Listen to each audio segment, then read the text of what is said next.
নমস্কার বন্ধুরা, আজকে আমি আপনাদেরকে ভেজিটেবিল চপ বানিয়ে দেখাবো। আপনারা সম্পূর্ণ পুরো ভিডিওটা প্রথম থেকে শেষ পর্যন্ত দেখুন আমি কিভাবে ভেজিটেবিল চপ বানাই।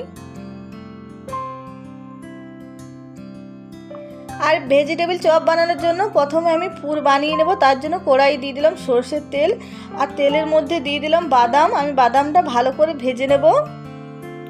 আর বাদামটা দেখুন খুব সুন্দর ভাজা হয়ে গেছে, এবারে তুলে নিচ্ছি।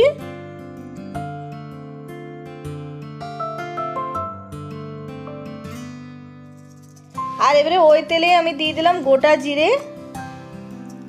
এবারে দিয়ে দিচ্ছি গাজর, আমি গাজর গ্রেট করে নিয়েছি আগেই। আর এবারে দিয়ে দিচ্ছি বিটটা গ্রেট করে নিয়েছি। আর এবারে গাজর আর বিটটা হালকা ভেজে নেব।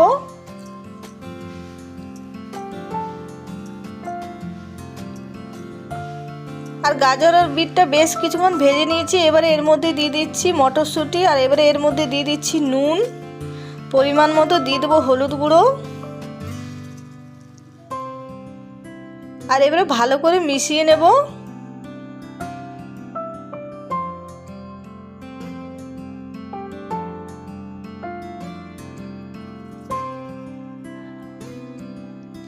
আর ভালো করে মিশিয়ে নিয়েছি। এবারে দিয়ে দিচ্ছি এর মধ্যে আদা, কাঁচা লঙ্কা বাটা। আর এবারে দিয়ে দেবো এর মধ্যে জিরে গুঁড়ো। আমি এখানে রসুন পেঁয়াজ দিইনি, আপনারা চাইলে পেঁয়াজ কুচি দিতে পারেন, রসুন বাটাও দিতে পারেন, আমি দিইনি, নিরামিষ বানাচ্ছি। আর এবারে মশলাটা দিয়ে বেশ কিছুক্ষণ ভেজে নেব।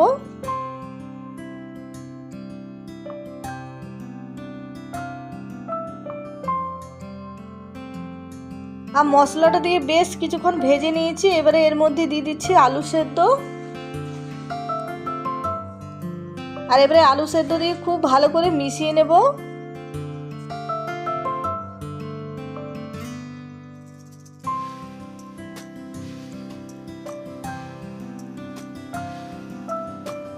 আর খুব ভালো করে মিশিয়ে নিয়েছি। আর এবারে যে বাদামটা ভেজে রেখেছিলাম সেই বাদামের খোসা ছাড়িয়ে আমি দিয়ে দিলাম। আর এবারে দিয়ে দিচ্ছি গরম মশলার গুঁড়ো। আর এবারে ভালো করে মিশিয়ে নামিয়ে নেব।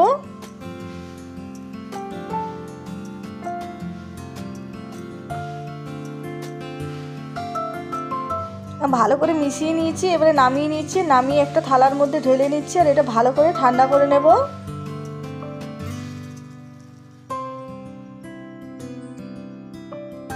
আর এবারে দিয়ে দিচ্ছি এর মধ্যে ধনেপাতা কুচি।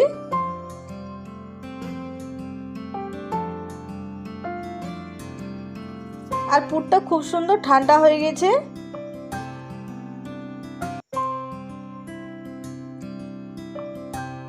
আর এবারে দেখুন এইরকম লম্বাভাবে বানিয়ে নিচ্ছি। ভেজিটেবিল চপ কিন্তু এরকমই বানানো হয়, তাই আমি এরকমভাবে বানিয়ে নিচ্ছি। দেখুন একটা বানানো হয়ে গেল, প্রত্যেকটাই আমি একইভাবে বানিয়ে নেব।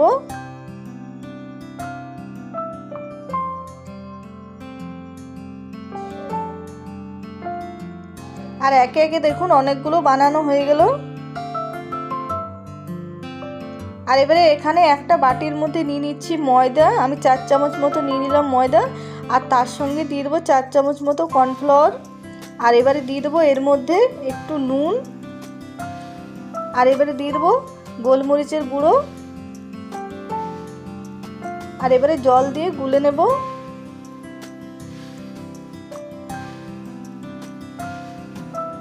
আর জল দিয়ে ভালো করে মিশিয়ে নেব।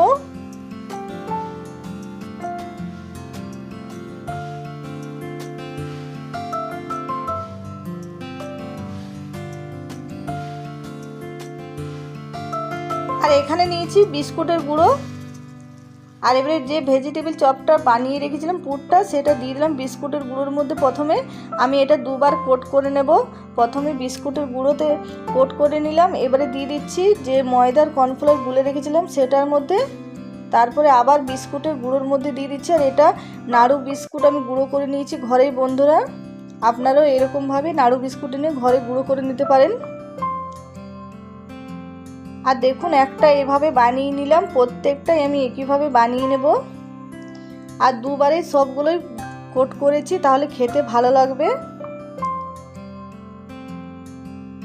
আর সবগুলোই দেখুন হয়ে গেল।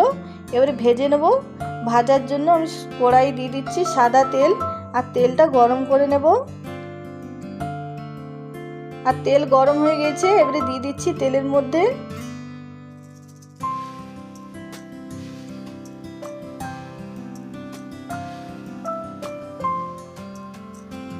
আর তেলটা খুব ভালো করে গরম করে নিচ্ছি, তারপরে দিয়েছি। আর এবারে উল্টে পাল্টে ভালো করে ভেজিটেবিল চপ ভেজে নেব।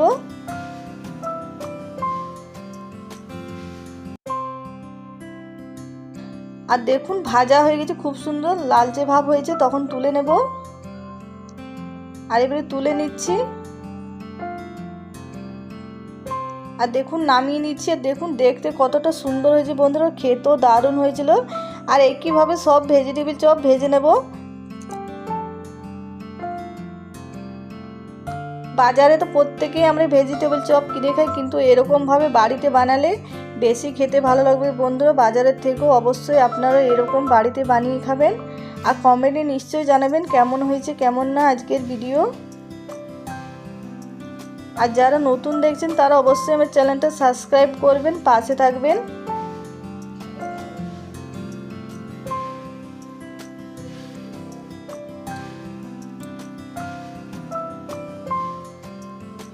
আর একে একে সব ভেজিটেবল চপ আমার ভাজা হয়ে গেল।